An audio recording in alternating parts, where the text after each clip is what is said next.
நிறைவாழ்வு AG சபை வழங்கும் morning மன்னாவிற்கு உங்களை அன்போடு வரவேற்கிறோம். கர்த்தருடைய பரிசுத்த நாமம் மகிமைப்படுவதாக. இந்த நாளிலே உங்களை சந்திப்பதிலே மிகுந்த சந்தோஷம். எனக்கு அன்பான தேவ பிள்ளைகளே, எனக்கு இருக்கக்கூடிய பலத்தினால ஒண்ணுமே செய்ய முடியல, எனக்கு இருக்கிற படிப்புனால ஒண்ணுமே செய்ய முடியல, எனக்கு இருக்கிற வேலையை வச்சு நான் ஒண்ணுமே செய்ய முடியல, எனக்கு வர்ற வருமானத்தை வச்சு ஒண்ணுமே செய்ய முடியலன்னு சொல்லி ரொம்ப குழப்பத்தோட கூட இருக்கீங்களா? கர்த்தர் இன்னைக்கு உங்க கூட பேசுகிறார். சங்கீதங்கள் புஸ்தகம் 92வது அதிகாரம் 10வது வார்த்தை இப்படியாக சொல்லப்பட்டிருக்கிறது: என் கொம்பை காண்டாமிருகத்தின் கொம்பை போல உயர்த்துவேன். எவ்வளவு அழகான வார்த்தை பாருங்க. நம்முடைய கொம்பை, நம்முடைய வாழ்க்கையின் தரத்தை, நம்முடைய பலத்தை, நமக்கு இருக்கக்கூடிய எல்லா தகுதிகளையும் கர்த்தரை எப்படி மாற்றுவேன் என்று சொல்கிறார் என்றால், காண்டாமிருகத்தின் கொம்பை போல. நான் அந்த காண்டாமிருகத்தின் கொம்பை பற்றி படிக்கும் பொழுது அதுக்கு மூக்கு கொம்பு என்று ஆங்கிலத்திலே கிரேக்க வார்த்தையிலிருந்து வந்த வார்த்தை மூக்கு கொம்பு. அதான் காண்டாமிருகம். அந்த வார்த்தை இந்த கிரேக்க மொழியிலிருந்து எடுக்கப்பட்டிருக்கிறது. அப்போ அதனுடைய வலிமையை பார்த்தீங்கன்னா, ஒரே ஒரு கொம்பு தான் இருக்கும், மூக்குல தான் நேரா கொம்பு இருக்கும். ஆனா அந்த கொம்பை வைத்து அது மலையை கூட உடைக்கும்.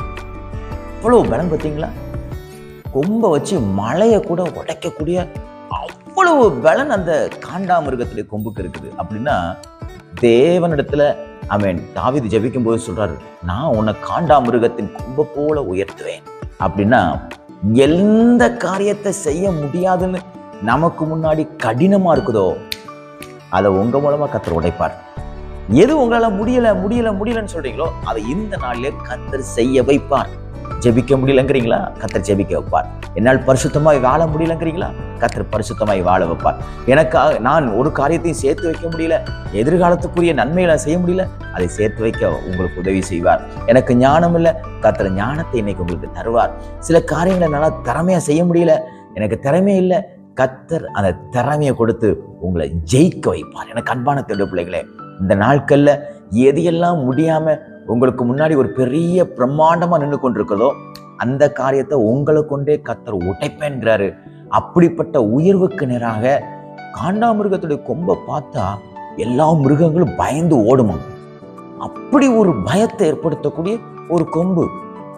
அப்படிப்பட்ட வாழ்க்கையை கர்த்தர் உங்களுக்கு கொடுப்பார். உங்களை பார்க்கும்போது சத்துருக்கள் சிதறடித்து போவார்கள், சிதறடித்து ஓடி போவார்கள். பயப்படாதீங்க. நீங்க ஒன்று கவலைப்படாமல் தேவனை நீங்கள் சார்ந்து கொண்டிருக்கும் பொழுது உங்க வாழ்க்கையை கர்த்தர் காண்டாமிருகத்தின் கொம்பை போல உயர்த்துவார். செய்ய முடியாத இன்னைக்கு கர்த்தர் செய்ய வைப்பார். விசுவாசத்தோடு செஞ்சு பாருங்க.